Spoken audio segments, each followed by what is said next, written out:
The street theatre troupe is made up of actors from the South Sudan Theatre Group in collaboration with international NGO Free Press Unlimited, which works with disenfranchised communities to provide better access to news and information.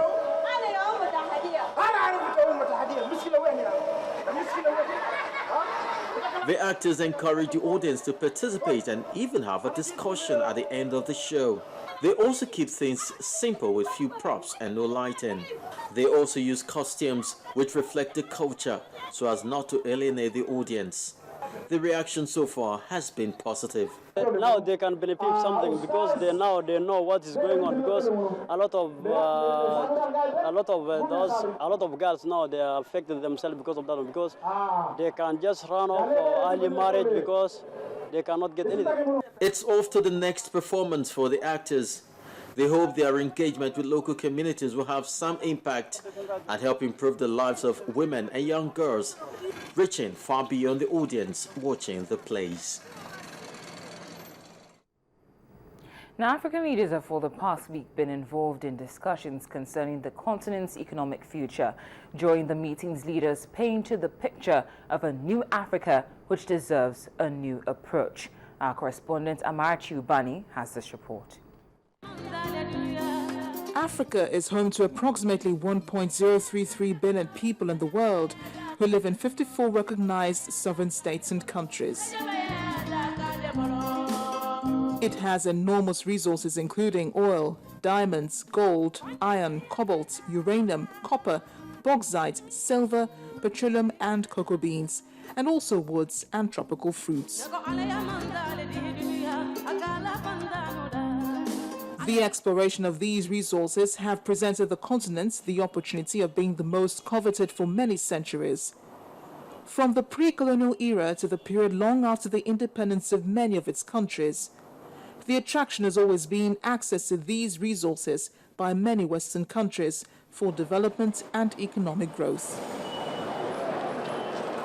And despite already existing partners in progress, such as China and Europe, Africa is making room for one more. We want to build genuine partnerships that create jobs and opportunity for all our peoples and that unleash the next era of African growth. That's the kind of partnership America offers. We have to do more together. We have to partner, which is the theme of this conference, to invest in the next generation, to create good jobs for young Africans, to build a stronger middle class, to provide families with clean power and clean water, to build societies where an open exchange of ideas and information are the defining hallmark.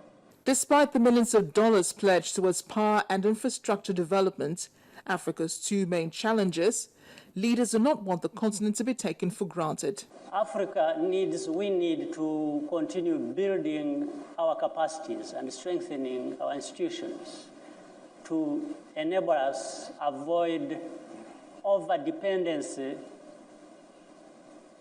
that has been there for too long.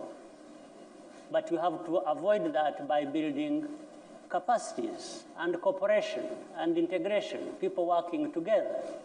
This is not the first sort of meeting where African leaders gather to talk. Many times it's not the meetings, but implementation that end up being the challenge. And we're looking forward to seeing all the great things that you do when you go back home. All right? Amarachi Ubani, Channel Television News. Well, our foreign affairs correspondent Amarachi Ubani was actually at the African Leader Summit, which took place last week, and she's right here with us in studio to tell us about what it was that happened. Thank you very much for joining us, Amarachi. So, what exactly what was the main message on the summit which took place just last week? Well, as I told you last week in our different conversations on the world today, the major focus was, of course, investing in Africa. The United States, I think, realizing that Africa is no longer, the hotspot for receiving aid. Leaders are now demanding more equal partnerships with their trading partners. They're asking that, you do not see Africa as in the light that, we're coming cap in hand, begging for stuff, even though they got quite a chunk of money at the end of the day, but really that was not the major focus of the summit. It was basically investing in Africa's future, and of course it was more like an extension of what had happened, the discussions that had taken place the week before with the young African leaders, the Nelson Mandela leaders summits that took place a week before. It was trying to bring up the next generation. What are we giving them? What are we leaving behind? Because they're the future, ideally. And Africa seems to be lacking in, power infrastructure and things like that. So it was sort of an opportunity to renew pacts that had been made before. We talked about AGOA, which had benefited two main countries, Nigeria being one of them. And President Barack Obama talked about the extension of the AGOA trade pact with these countries and to involve more countries in it. South Africa, one of the also benefits of that. Jacob Zuma talked about increasing and extending the deadline for AGOA. Now, we know that billions are being pumped into Africa in terms of investment. So what do we expect to see from those investments? How is it being apportioned and all that? Well, since you're talking billions, President Obama pledged $300 million in assistance per year to reach Power Africa, for the Power Africa pursuit, which he began when he came to Africa just a few months ago, that town hall meeting which he had in South Africa, and then some other young people from other parts of Africa, Nigeria inclusive, were part of those discussions. We're expecting to see in the next few months, hopefully, improved power in Africa, because a lot of money is going into it. Mm-hmm. And African leaders recognize that, it's time to really pick up pace with the rest of the world. I mean, you go to countries such as, even South Africa. Well, fortunately for us here in Nigeria, power is improving, but leaders still need to do more. I mean, if we're going to compete with other countries when it comes to trade, we want to reduce the cost of manufacturing and so on, you do need to improve power.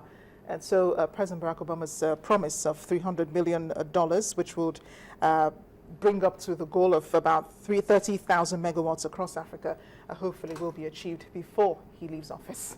But my last question to you, we're running out of time, but I really need to ask, what is it, saying is one thing, doing is another. So what change do we expect to see, or have we seen since on the part of our leaders, to show that this summit was actually impactful? Well, you are aware, of course, many of the summits that hold, which African leaders do attend, there's a lot of talk. There's a lot of eating and drinking. There's a lot of, yes, we will do this, we will do that. We're hoping to be the best and so on.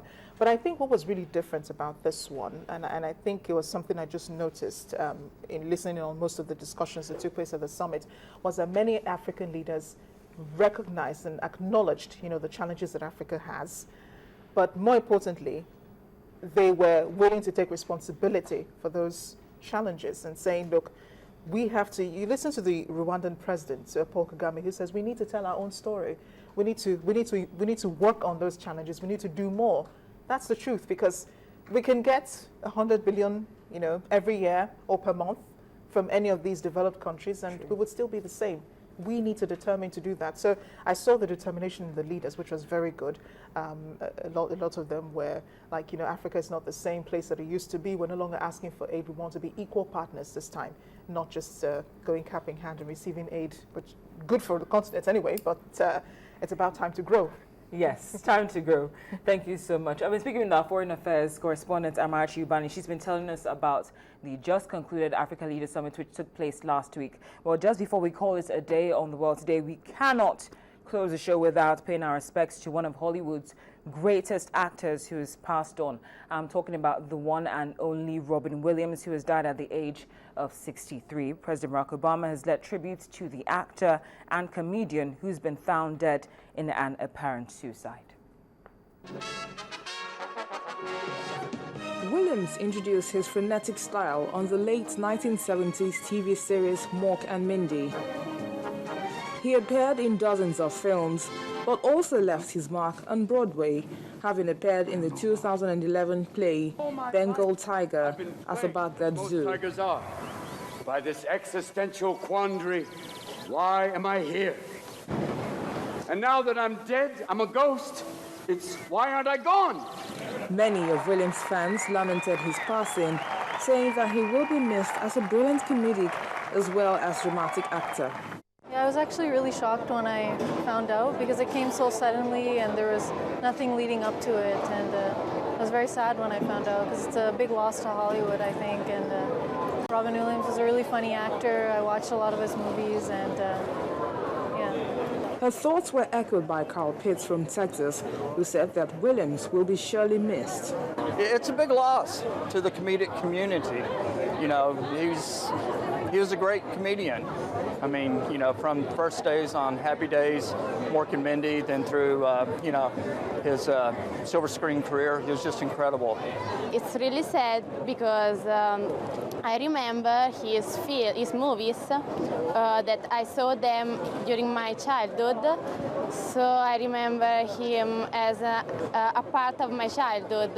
I'm really, really sad about it. I grew up watching his movies like Patch Adams and Mrs. Doubtfire and Hook, and it was some of our family favorites. And when I heard about it today, I was actually really, really sad about it, and just think it's terrifying to think that people are suffering like that. Even what was supposed to be a celebratory premiere for The Expendables 3 turned into a time of remembrance. Well, it's too soon. He's out of here way too soon. He's very gifted. He was a benchmark in his field, and no one can ever kind of reach that again. I don't think no one ever did. He had his own style, and he crossed over. From his supposed sphere of expertise was the comedy world. He went to every kind of place. He pulled Oscars, and his acting was amazing, and not many people have done that. So his talents were immense. He's gone too soon. He should have stuck around, but you know, that's the way it is. You don't get a second shot, and God help him.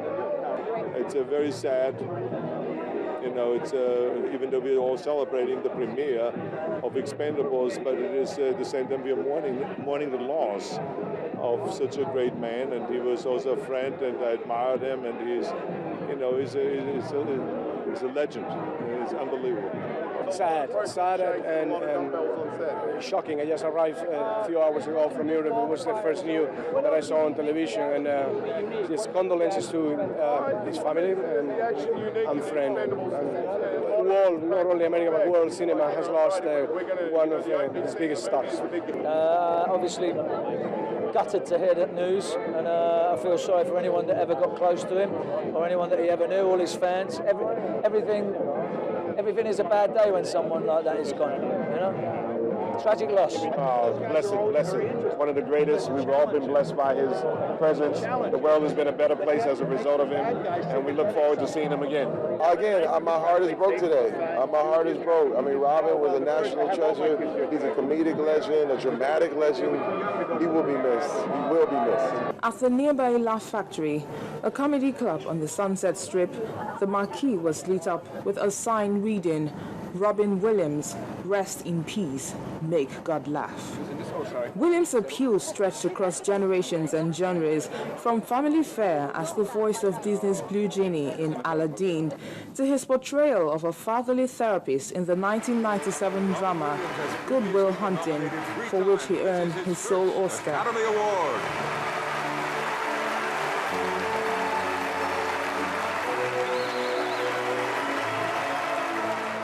I want to thank Marcia for being the woman who lights my soul on fire every morning. God bless you.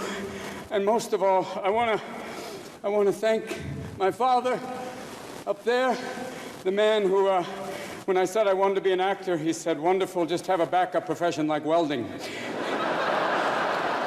His publicist revealed he had been recently suffering from severe depression, and the actor had repeatedly talked about his past struggles with alcohol. But whatever the cause of his death might be, the actor will be missed. Well, it's indeed the loss of a legend, but that's the world today. Thank you so much for watching.